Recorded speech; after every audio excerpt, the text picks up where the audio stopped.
जय माता दी। आप सभी का हमारे YouTube चैनल पर हार्दिक स्वागत है। आज वैशाख मास के शुक्रवार के दिन सुने माता अन्नपूर्णा की पौराणिक कथा। एक समय की बात है, काशी निवासी धनंजय की पत्नी का नाम सुलक्षणा था। उसे अन्य सब सुख प्राप्त थे, केवल निर्धनता ही उसके दुख का कारण थी। ये दुख उसे हर समय सताता था। एक दिन सुलक्षणा पति से बोली, स्वामी, आप कुछ उद्यम करो तो काम चले। इस प्रकार कब तक काम चलेगा?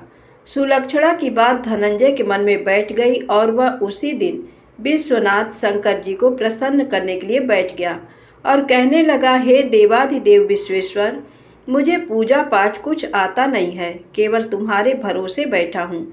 इतनी विनती करके वह 2-3 दिन भूखा प्यासा बैठा रहा। ये देखकर भगवान शंकर ने उसके कान में अन्नपूर्णा अन्नपूर्णा अन्नपूर्णा इस प्रकार 3 बार कहा। ये कौन क्या कह गया, इसी सोच में धनंजय पड़ गया कि मंदिर से आते ब्राह्मणों को देखकर पूछने लगा, पंडित जी, ये अन्नपूर्णा कौन है? ब्राह्मणों ने कहा, तू अन्न छोड़ बैठा है, सो तुझे अन्न की ही बात सूझती है। जा, घर जाकर अन्न ग्रहण कर। धनंजय घर गया, स्त्री से सारी बात कही। वह बोली, नाथ, चिंता मत करो, स्वयं शंकर जी ने ये मंत्र दिया है, वे स्वयं ही खुलासा करेंगे। आप फिर जाकर उनकी आराधना करो। धनंजय फिर जैसा का तैसा पूजा में बैठ गया। रात्रि में शंकर जी ने आज्ञा दी, कहा, तू पूर्व दिशा में चला जा। वह अन्नपूर्णा का नाम जपता जाता और रास्ते में फल खाता, झरनों का पानी पीता जाता। इस प्रकार कितने ही दिनों तक चलता गया। वहाँ उसे चांदी सी चमकती वन की शोभा देखने में आई। सुंदर सरोवर देखने में उसके किनारे कितनी ही अप्सराएं झुंड बनाए बैठी थी। एक कथा कहती थी और सब माँ अन्नपूर्णा इस प्रकार बार बार कहती थी। ये शब्द की वह खोज करने निकला था, उसे वहाँ सुनने को मिला। धनंजय ने उनके पास जाकर पूछा, हे देवियों, आप ये क्या करती हो? उन सब ने कहा, हम सब माँ अन्नपूर्णा का व्रत करती हैं। व्रत करने से गई, पूजा क्या होता है? ये किसी ने किया भी है? इसे कब किया जाए? कैसा व्रत है और कैसी विधि है, मुझसे भी कहो। वे कहने लगी, इस व्रत को सब कोई कर सकते हैं। 21 दिन के लिए 21 गांठ का सूत लेना चाहिए। 21 दिन यदि ना बने तो एक दिन उपवास करें। ये भी ना बने तो केवल कथा सुनकर प्रसाद लें। निराहार रहकर कथा कहें। कथा सुनने वाला कोई ना मिले तो पीपल के पत्तों को रख, सुपारी या घृत कुमारी वृक्ष को सामने कर, दीपक को साक्षी कर, सूर्य, गाय, तुलसी या महादेव को बिना कथा सुनाए मुख में दाना ना डालें। यदि भूल से कुछ पड़ जाए तो एक दिवस फिर उपवास करें। व्रत के दिन क्रोध ना करें और झूठ ना बोलें। धनंजय बोला, इस व्रत के करने से क्या होगा? वे कहने लगी, इसके करने से अंधों को नेत्र मिले, लूलों को हाथ मिले, निर्धन के घर धन आए, बांझी को संतान मिले, मूर्ख को विद्या आए। जो जिस कामना से व्रत करे, माँ उसकी इच्छा पूरी करती हैं। वह कहने लगा, बहनों, मेरे भी धन नहीं है, विद्या नहीं है, कुछ भी तो नहीं है। मैं तो दुखिया ब्राह्मण हूँ, मुझे इस व्रत का सूत दोगी? हाँ भाई, तेरा कल्याण हो, तुझे देंगी, ले, इस व्रत का मंगल सूत ले। धनंजय ने व्रत किया। व्रत पूरा हुआ, तभी सरोवर में से 21 खंड की सुवर्ण सीढ़ी हीरा मोती जड़ी हुई प्रकट हुई। धनंजय जय अन्नपूर्णा अन्नपूर्णा कहता जाता था। इस प्रकार कितनी ही सीढ़ियां उतर गया तो क्या देखता है कि करोड़ों सूर्य से प्रकाशमान अन्नपूर्णा का मंदिर है।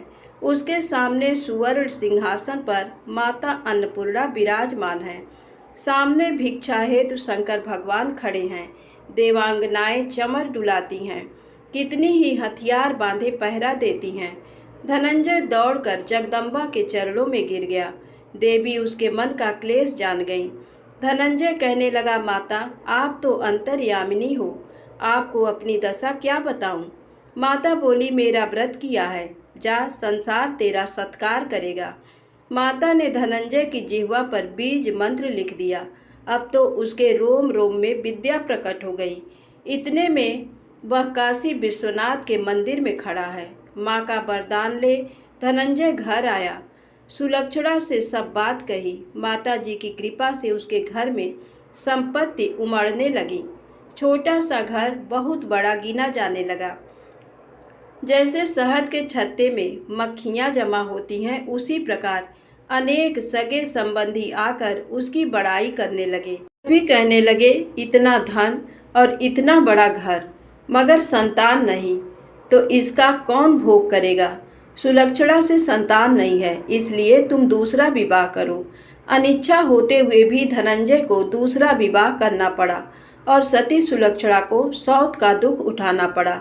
इस प्रकार दिन बीतते गए। फिर अगहन मास आया। नए बंधन से बंधे पति से सुलक्षणा ने कहलाया कि हम व्रत के प्रभाव से सुखी हुए हैं, इस कारण ये व्रत छोड़ना नहीं चाहिए। ये माता जी का प्रताप है जो हम इतने संपन्न और सुखी हैं। सुलक्षणा की बात सुन धनंजय उसके पास आया और व्रत में बैठ गया। नई बहू को इस व्रत की खबर नहीं थी। वह धनंजय के आने की राह देख रही थी। दिन बीतते गए और व्रत पूर्ण होने में 3 दिवस बाकी थे कि नई बहू को खबर पड़ी।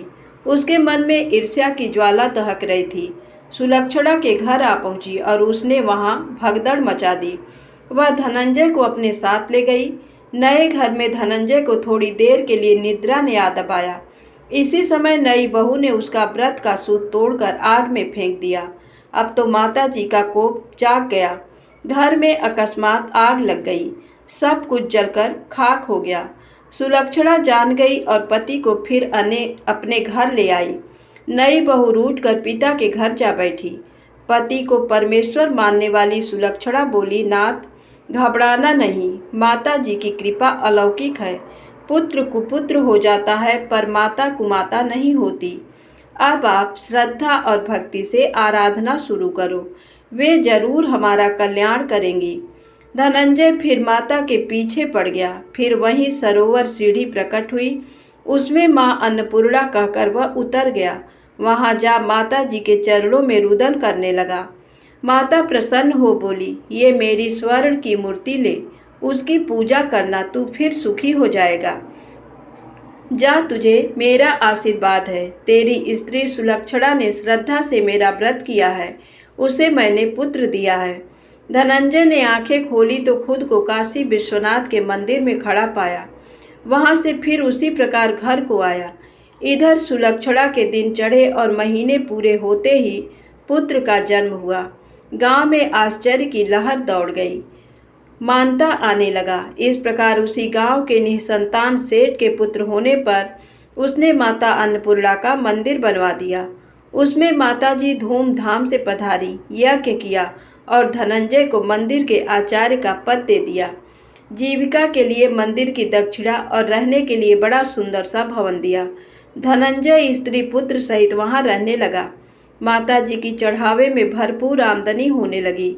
उधर नई बहू पिता के घर डाका पड़ गया, सब लूट गया। वे भीख मांगकर पेट भरने लगे। सुलक्षणा ने ये सुना तो उन्हें बुला भेजा, अलग घर में रख लिया और उनके अन्न वस्त्र का प्रबंध कर दिया। धनंजय, सुलक्षणा और उसका पुत्र माता जी की कृपा से आनंद से रहने लगे। माता जी ने जैसे इनके भंडार भरे, वैसे सबके भंडार भरे। जय माता दी। कहानी अच्छी लगी हो तो कृपया मेरे चैनल को लाइक सब्सक्राइब अवश्य करें।